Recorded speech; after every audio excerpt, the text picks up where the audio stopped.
Bonjour à tous l'équipe. Alors, vous avez vu, j'ai mis un petit cœur sur le cours de Valdez.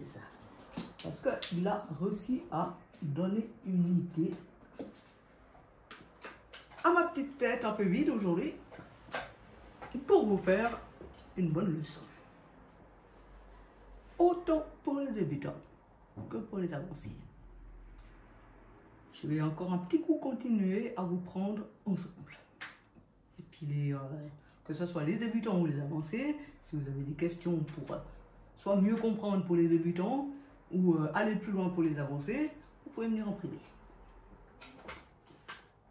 Alors, Monsieur Valdez nous parle des accords de septième et non plus uniquement le triton. Donc, je vais prendre Do pour changer. Non, allez, je prends Fa. Fa. Alors, au début, on joue, c'est vrai, on joue avec le triton. Fa, La, Do. Pour faire Fa majeur. Hein? On joue un peu comme ça, même des fois. Retour sur Do. Ça, c'était au tout début, hein? Quand on découvre le piano.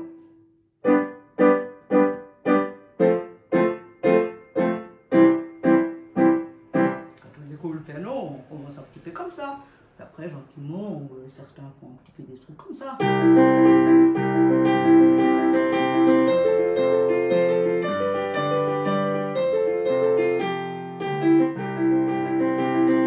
alors vous mettez des rythmiques.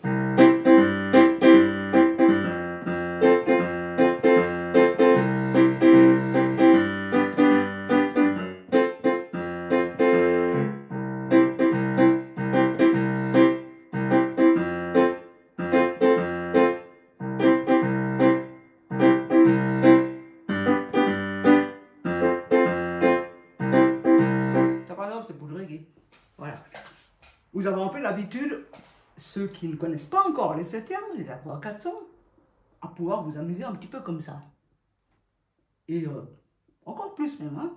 C'est pas limité juste à ces deux petits exemples. Mais quand on a un accord à 400, ça nous agrandit encore notre panel.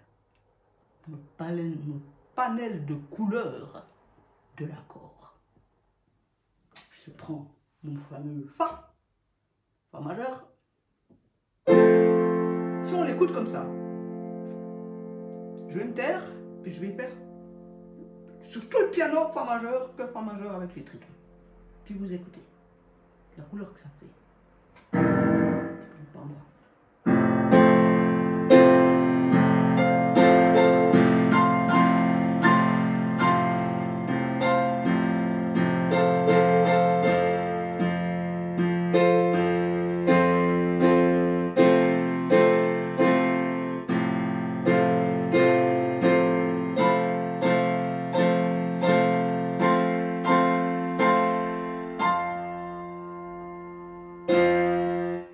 Vous entendez la couleur, hein? Ça donne la couleur Fa majeur.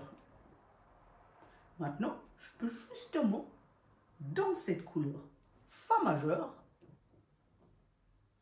lui donner une légère petite autre teinte avec, qu'on appelle la septième. Le premier petit ajout. La septième, ça signifie de mettre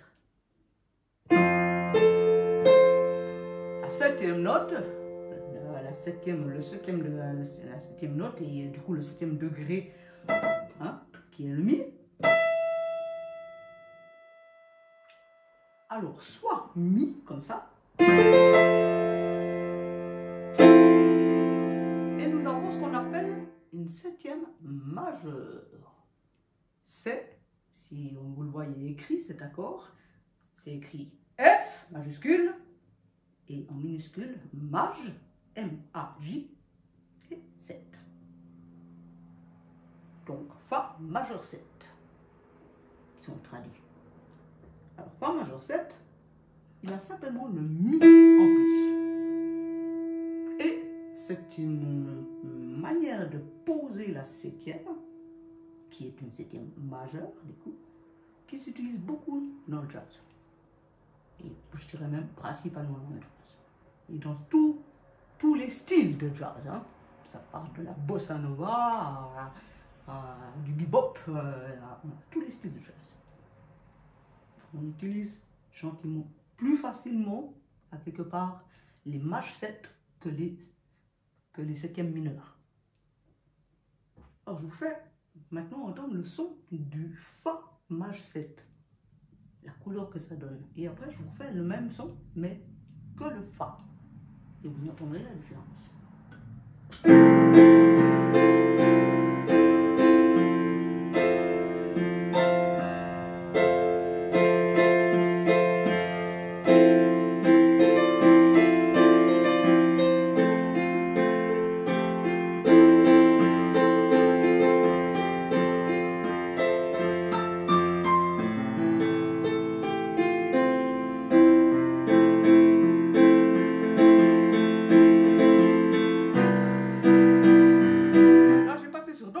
Parce que justement ça me fait penser au blues, au jazz.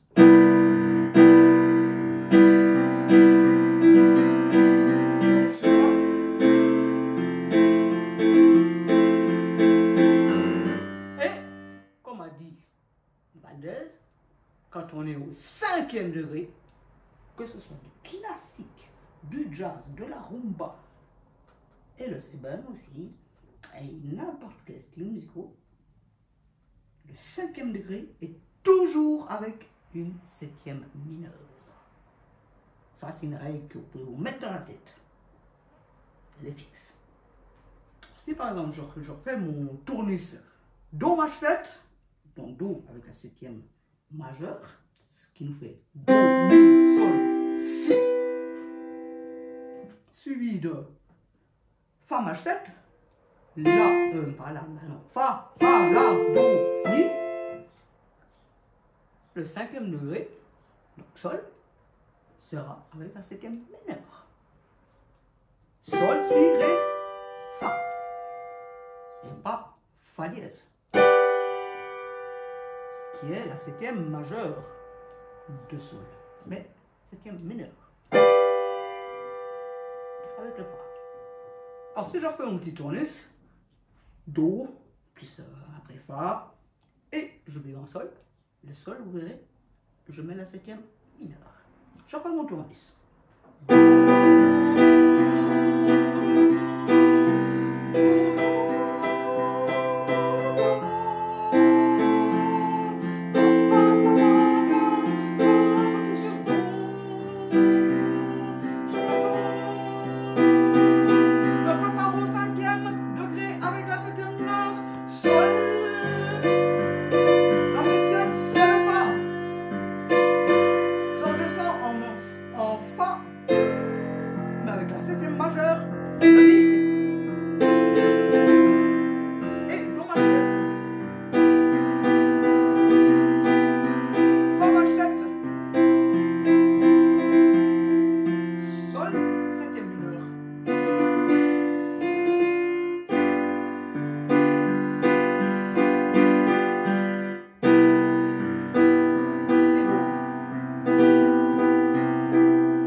Les débutants, peut-être que vous êtes surpris que je prenne le Do comme ça, c'est parce qu'en fait au piano et avec tous les instruments harmoniques, on essaie de éviter de trop tripler, voire quadrupler la tonique. Déjà qu'elle est doublée, je l'ai justement doublée à l'octave ici en bas. Je pense que je l'ai rajouté ici, ça fait moche. Écoutez, c'est joli, par contre ça.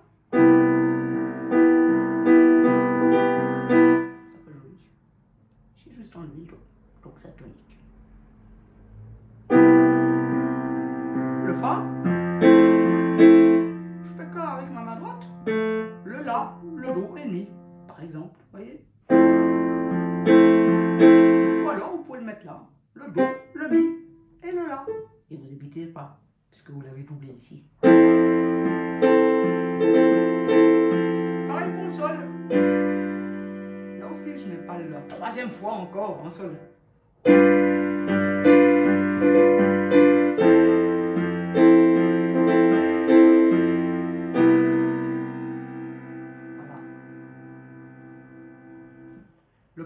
dans la position de vos mains, pour les débutants, je vais vous dire un truc qui va vous sauver votre carrière de pianiste.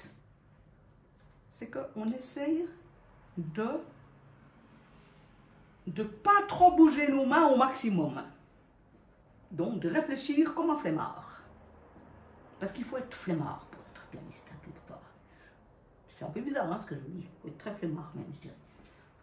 C'est qu'on essaye, vu qu'on tient longtemps, des fois des longues distances à devoir faire pareil, on essaye de limiter le déplacement de nos mains pour ne pas se fatiguer.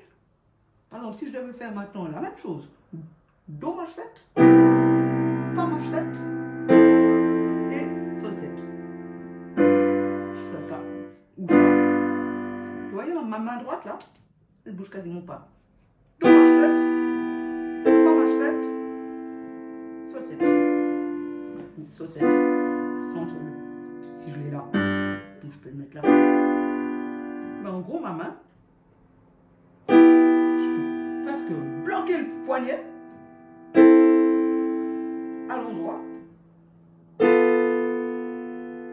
ma main ne bouge pas. Enfin, j'ai mis une 2, excusez-moi. Là, c'est mieux. Voilà. Pour limiter. Parce qu'on essaie de limiter le déplacement de nos mains. Parce que quand vous aurez fait pendant un quart d'heure tout le temps le même truc,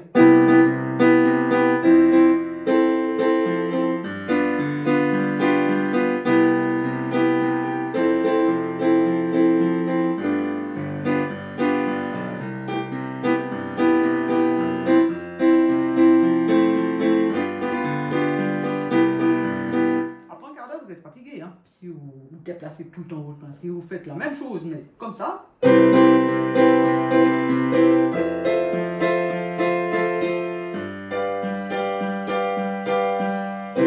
vu le déplacement que je dois faire demain? Je passe de là à jusqu'ici, chaque fois. Tac, le premier, le deuxième, le troisième, jusque là, et je dois revenir encore ici. Et je dois tout le temps faire ça. Au bout d'un quart d'heure, vous serez fatigué. D'où, en fait, on utilise les notes de l'accord, mais en essayant de limiter notre déplacement. Et on cherche les notes de l'accord qui sont le plus près de nos doigts, tout simplement. Ça ne sert à rien de se poser des questions sur savoir quel est le renversement, qu'est-ce que c'est et tout. Vous en fichez de tout ça. Pourvu que vous fassiez le triton, qu'on entende les 3 notes de l'accord, réparties entre les 2 mains, ainsi que la 7e. Que vous teniez ça comme ça, ou comme ça, c'est bien pareil. Simplement, moi je vous montre la façon pour ne pas trop déplacer les mains.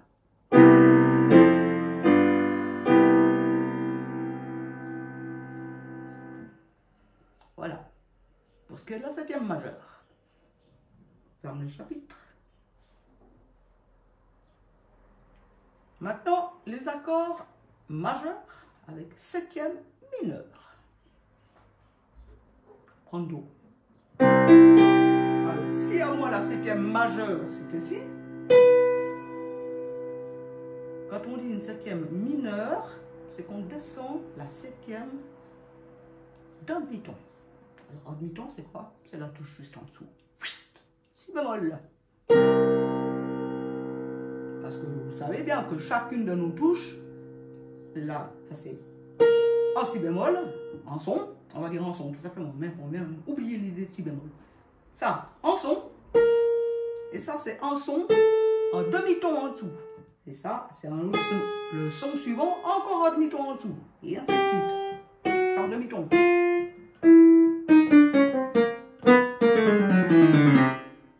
Hein? C'est des demi-tons nous touche.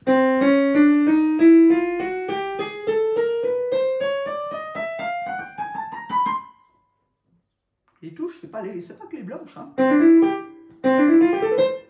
C'est tous. Il n'y a pas de différence entre une noire et une blanche.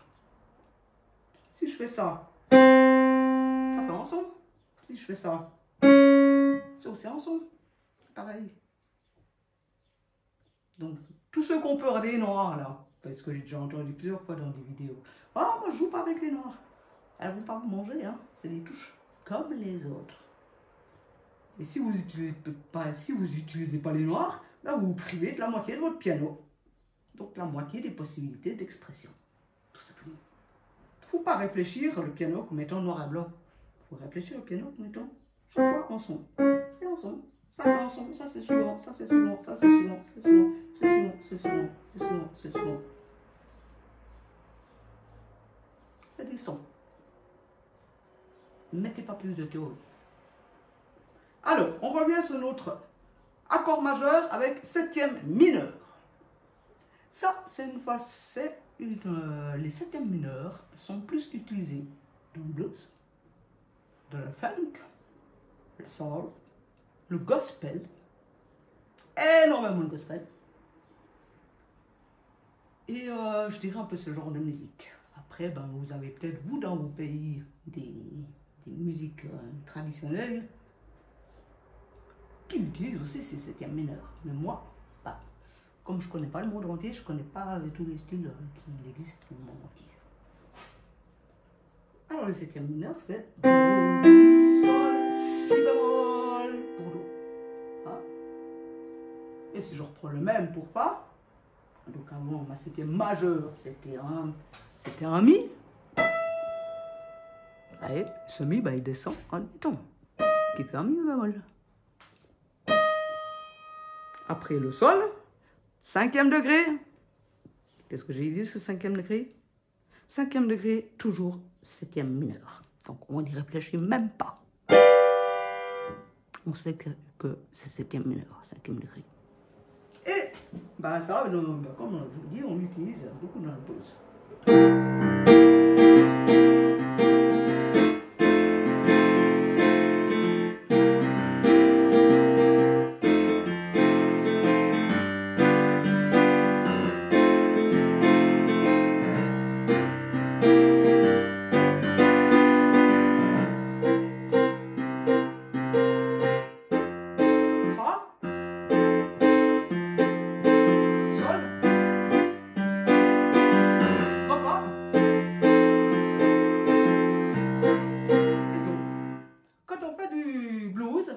Là, je viens de constater, je vais vous le dire. Des fois, on utilise justement ces accords de septième, mais on n'y met pas la quinte. Quand on est pianiste. Des fois, avec la main droite. Et moi, je dirais assez régulièrement. On n'y met pas la quinte. On peut, bien sûr. Mais souvent, on n'y met pas la quinte. Ne me demandez pas pourquoi. Voilà. Parce que c'est... Ah oui, je peux répondre à cette question. Pourquoi? Parce que c'est plus léger, tout simplement. Parce que le truc complet, ça bourre l'oreille directement. Tandis que là, ça nous laisse de l'ouverture.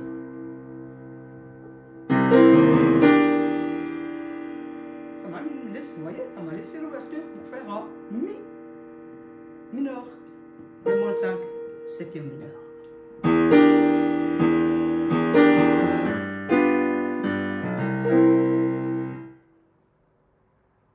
Ça m'a laissé l'ouverture. Pourquoi? Parce qu'en fait, j'ai entendu simplement comme ça qu'il y avait un trou au niveau oreille. Parce qu'il faut utiliser vos oreilles. Hein. Puis justement, vous êtes tous forts d'oreilles. C'est pour ça que vous êtes musiciens et que vous avez persisté. C'est parce que vous êtes tous des musiciens d'oreille. Et c'est la meilleure qualité à avoir. Là, j'ai entendu que j'avais un espace.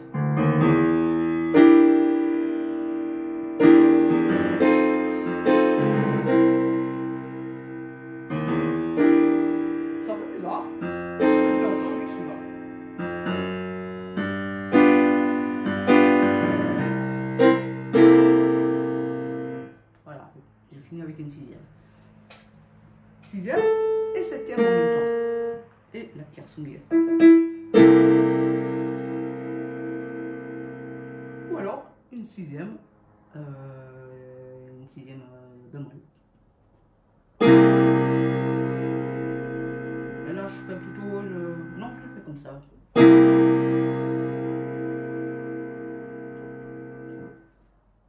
Voilà. Alors, les septièmes mineurs sont utilisés pour le blues, la funk, la soul, le gospel. et ce genre-là. Je vais vous sortir d'ailleurs en gospel, une suite d'accords gospel, attendez un instant. Si je les retrouve. Une suite gospel. Ah ben voilà. Hop. Par exemple, là j'en ai une.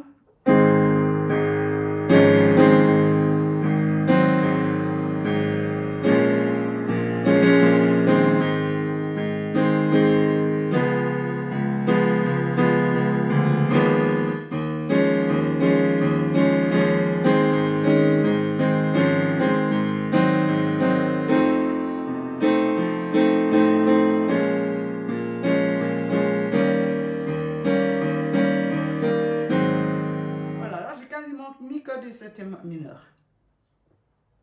Juste sur ce petit bout. Je vous le refais.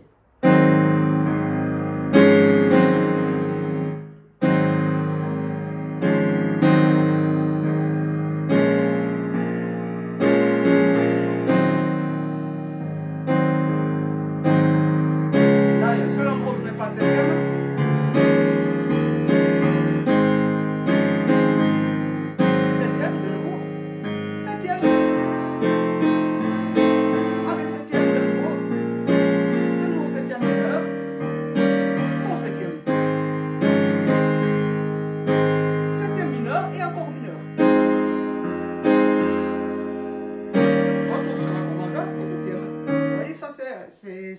C'est une trame dans gospel.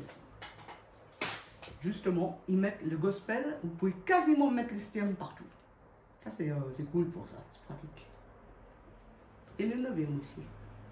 Mais le gospel, il faut savoir mettre des trucs, mais pas trop. C'est justement là la petite finesse du gospel.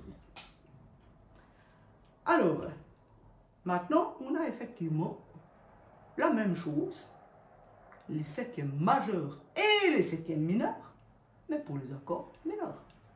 Ça se passe pareil. Là, je vais passer rapidement dessus, parce que il n'y a pas grand chose à lire. Si je fais Do mineur, je peux faire Do mineur, septième mineur. Je peux aussi faire Do mineur, septième majeur.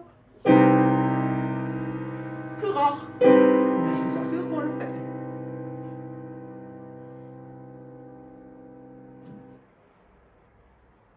Et quand on fait un accord diminué, parce qu'il a parlé aussi des accords diminués, si il est diminué complet, donc si c'est juste le O, si vous voyez le symbole O, diminué complètement, donc Do diminué.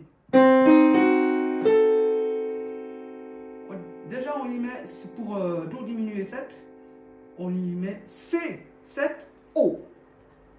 Et puis si c'est un accord semi-diminué, le septième, elle revient là. Donc en place de septième mineur. Ça c'est accord de Do semi-diminué. Et ça c'est l'accord de Do diminué, complet. C'est comme ça qu'on entend la différence. Une fois demi-diminué, on active le bémol, puis diminué complet, on a le La. Justement, on est descendu dans le mi-ton aussi. Si je fais tout l'accord normal, Do majeur, Do septième mineur, puis je diminue chacun des ces trois, ben, celui-là, pouf, celui-là, pouf, et celui-là, pouf. Et effectivement, j'atterris comme ça.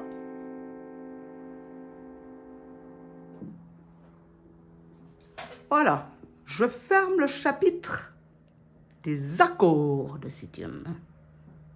J'ouvre le chapitre des gammes contenant les septièmes. Alors, la première que vous connaissez tous très bien par cœur, et que vous appelez, que vous considérez que c'est la gamme, c'est cette version de la gamme, la plus standard. Ben, celle-là,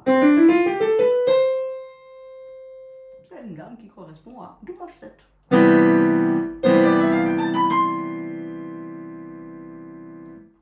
Maintenant, si je veux la même gamme de Do majeur, mais avec la septième mineure, cet accord, je ferai ça.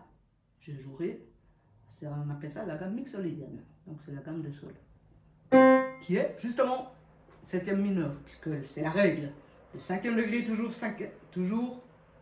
septième mineure, y compris la gamme. Hein. Alors en Do, le mixolydien. Et voilà. Et j'ai fait une gamme mixolydienne de Do. Donc une gamme de septième mineure.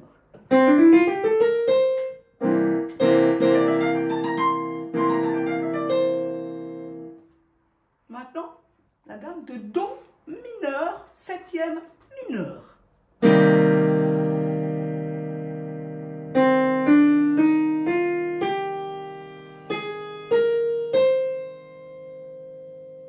Celle-là, elle passe.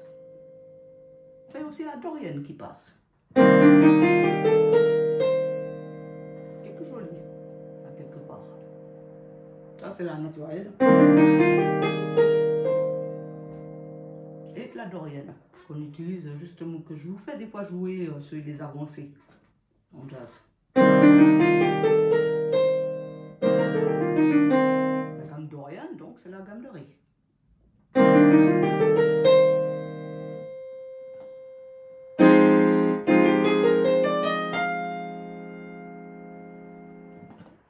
Pour Fa, par exemple, hein. Et pour Sol. Et retour pour Fa. Et pour Do.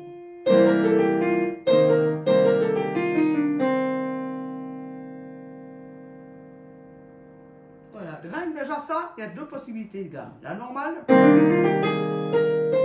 la dorienne.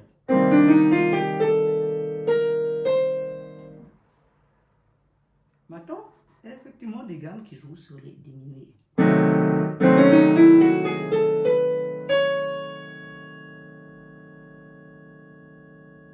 Enfin, j'ai mis la neuvième, désolé.